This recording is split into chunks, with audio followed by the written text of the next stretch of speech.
Hi, this is Roger. Thanks for dropping by. Sorry, this is going to be a rubbish video. I was just going to go through my notes and let you know what orchids are still due for repots so that you sort of know what's coming. The reason I'm doing this in here is because out there it's 29 degrees and I'm not working in that temperature. It's too hot. So, you know, repotting and stuff like that is either first thing in the morning or forget it until the weather cools down. Now today I had to water everything. Some things were a day behind, and with this heat that's not good.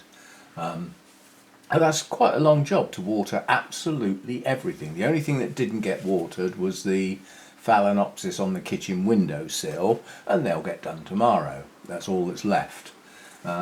But I needed to get all the pots done and everything because there's days coming up when I'm not here. You know, I'm out all day Friday, I'm out all day Saturday. You know, so be it. But what I thought I'd do is just go through what's left to do on the list, you know, that's classed as semi-urgent but not urgent. There's my apple blossom and my Laelia anceps. They're in holy clay pots, so they'll make an interesting video watching me fight to get those out of the clay pots without ripping them to shreds. So there's those two to come. All the other cattleyas in the holy clay pots are fine where they are. The only dendrobium that's in a holy clay pot is pushing out two new growths, has got plenty of room in the pot and has got a good root system in that pot. So, and it doesn't need the media changed. So just those two to do there. And then most of the rest is quite honestly dendrobiums. We've got the Sweet Pea Pinky Momoko. That's a giant nobly type. It is a biggie as well. And that is currently smothered in kikis rather than blooms, which it should be doing this. Well, it should have already done them really. So there's that giant thing to do. I mark that down as in bud. How wrong can you be? But the blooms on it are absolutely fantastic, and the kikis will be grown on and will become available for other people somewhere down the line. People who like giant noblies with the largest flower. Out of the noblies that I've had, that's the biggest bloom by far. And normally it chucks a lot of them out. It's just decided this year it's going to do kikis. And then down here we've got a Latoria type, Aussie Sweetness crossed with Tapeniense, which is a species, so that's still got to be done. The reason that's getting done is it's been in that pot quite a long time. I don't know how long basically, but I'm estimating since, you know, sort of October, November time 2020, so that's a, you know, renew the media type thing. The only phalaenopsis type I've got yet again is a bit of a giant. It's called Banana Chocolate, and that's because it's got cocoa husk in the mix and it's been in there since mid 2021. That cocoa husk will be going off now. So and when it was planted it had poor roots. You know, I marked down there that it had poor roots. Be interesting to see if it's now got a good root system, but it needs its media refreshed. And then Hibiki hasn't been repotted since I got it, and it's currently pushing out quite a few new growths. Well, in theory there should be some new roots to go with them, and that's in that cocoa peat stuff. I haven't repotted it. It's in whatever it came in. It came from Lawrence Hobbs, which means he bought it in, so it's in whatever the nursery put it in, which would have been cheap and cheerful. So that needs doing. And my Victoria Regina has not been repotted since I got it. That came from Burnham's in the middle of 2020. It had recently been repotted at that point, so it was in good Burnham's bark type thing, so I was in no rush to do it. And I'm still not in a rush to do it. It's going to wait until I see some new growths coming, which I haven't seen yet. And that also applies to the others on that list. Hibiki is ready, the new growths are coming, but some of the others aren't yet, so they may wait. None of those are urgent, and most of the rest of it's done. Oh yes, we'll have fun with this. We will do them both together, but my odontoglossums that I got from the Mathers Foundation back in the spring at Wisley, they need potting on. Jim Durrant, who looks after the odonts for Mathers, he used to do McBean's, but no more. He does a 3-year cycle on these plants, and my plants were bought in year 2 basically. So what Jim would be doing with those when the new growth start is potting them on. So he would just take them out, tease the edge of the moss in the pot and pot them on into a bigger pot to make room for the latest growth and the roots that go with it. So that's what I've got to do.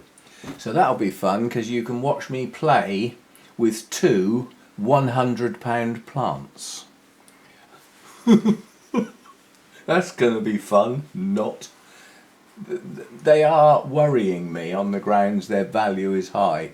Now, especially as that wasn't my money, that was donated money specifically to get something nice at Wisley. Very kind couple of donations.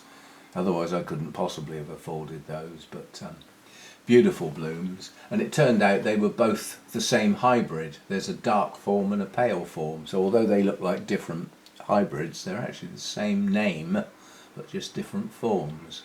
What have we got down here then? What's lurking down here? Oh, there's a Catatanti out there that effectively came from Burnham's. I was strolling through the greenery of the nursery, no blooms anywhere in sight, and I just saw an an Oncidium type plant sticking out above all the others with nice strong healthy leaves and bulbs, and I thought, what on earth is that? Catatanti, I'll have that. But that hasn't been repotted since I got it. Now that wasn't a long time ago, that was August 2022. It should be okay where it is, quite honestly, but you know, with new growth starting all over the place, it's going to fill that pot pretty soon. So it might be an idea now to, you know, get it in some new media and possibly a bigger pot. Well, it's already in a big pot. We'll try it in a bucket perhaps. Who knows? Well, that I believe is it. Yeah, that is the list as it stands at the moment. The 2 Odontoglossums with a value of £200 I can't actually do now because my New Zealand sphagnum moss is virtually out. So anything that needs that in the mix is going to have to wait anyway. Once I've been to Malvern, providing Peter White remembers to bring it, I'll have a new bale of that, which will do me for this year and probably most of what I will need to do next spring.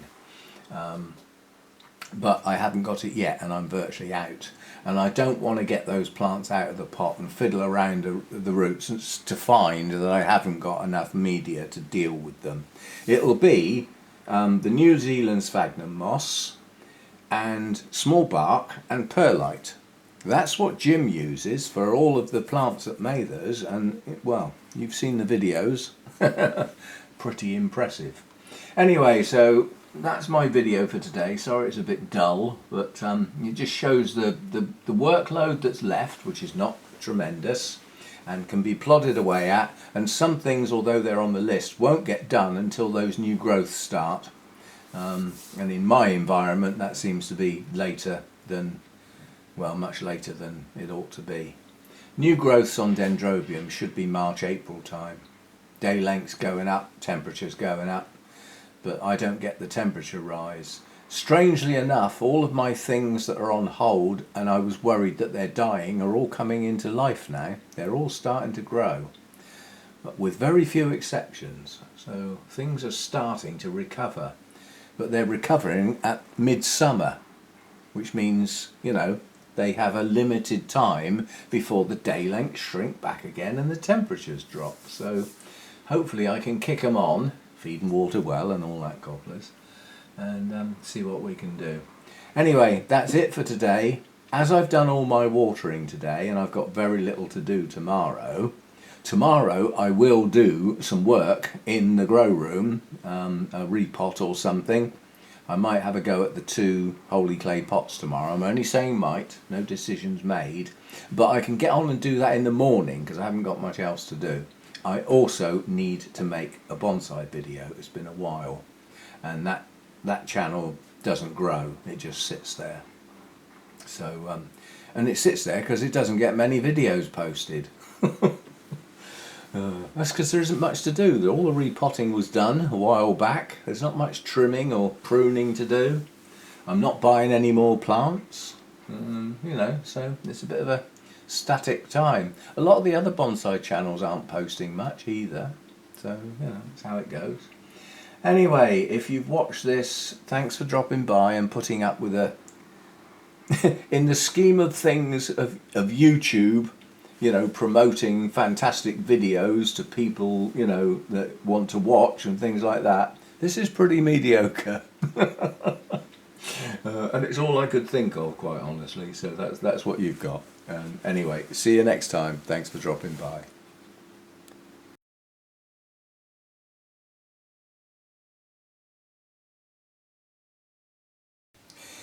And the bit on the end, I just thought I'd show my Hercoglossum that's actually come into bloom.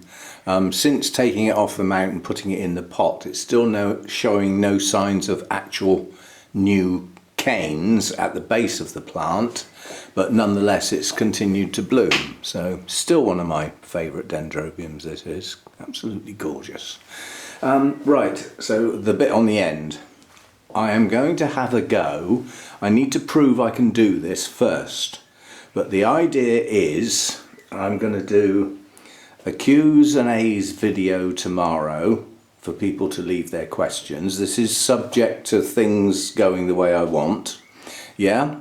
And then the answers I'm going to do as my Sunday chat, and I'm going to do it live. Now the prerequisites to this are that I go live on my new smartphone, so I haven't got to mess about with wires and all sorts of gadgets to get this camera to do it. I just do it on my phone. But the prerequisite is that while I'm live on my phone, I can watch it on my laptop, because otherwise I can't see the comments coming in on the live video. You can't see them on your phone. It doesn't work well enough to do that, and the screen's too flipping small anyway. My eyes aren't that good. So to prove I can do all that, I will have to go live on my phone at some point to test this out. And that's not real going live, here I am, let's have a 2-hour session. It's just a test. So don't go mad and feel like you've missed out if you don't actually catch me going live. It's a test. So the theory is we do a Q's and A's video like I normally do, probably tomorrow, for people to leave their questions, and then I'm not going to leave that video until I've tested that this works, because I really would like to do the answers as a live session. It'd be interesting. I haven't done a live session for an awful long time. I can only really do them in the summer, because the sensible time to go live is like late afternoon, early evening, so that the majority of my viewers are actually up and out of bed and had their breakfast, you know, i.e. the States. When 9/10 of your viewers are in the States, then it pays to cater for them, you know. So there we go. That's the theory. It may or may not work, but the go live video will pop up sometime, and it will just be me testing whether the principle works. And if it does, I will go ahead with the plan. See you next time. All good fun, isn't it? I love all this high-tech stuff. Keeps me on my toes, that's for sure.